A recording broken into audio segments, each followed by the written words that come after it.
స్వామి చిన్మయ గురించి తెలియని వారు ఎవ్వరూ ఉండరు, భారతదేశంలో కానీ యావత్ ప్రపంచంలో కానీ.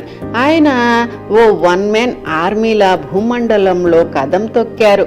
ఎవ్వరికీ ఊపిరి అందనివ్వలేదు, తాను కూడా ఊపిరి తీసుకోకుండా శ్రమపడ్డారు. ఏమిటో తపన అందరినీ బాగు చేయాలని. అది తక్షణమే ఆత్మ జ్ఞానాన్ని బోధ చేయాలి అంటే ఉర్రూతలుగేవారు. ఆయనకు భగవద్గీత, ఉపనిషత్తులు మొదలైనవన్నీ కొట్టిన పిండి. స్వామి శివానంద, స్వామి తపోవన్జీ గారి దగ్గర శిష్యరికం అన్నది తాను మాస్టర్గా విలసిల్లడం కోసమే చేశారు. చిన్నపిల్లలకు ఉండే చిలిపితనం, యువకులకు ఉండే ఆవేశం, ప్రౌఢులకు ఉండే కార్యదీక్ష, వృద్ధులకు ఉండే లోకజ్ఞానం, యోగులకు ఉండే ఏకాగ్రత, ఋషులకు ఉండే దార్శనికత.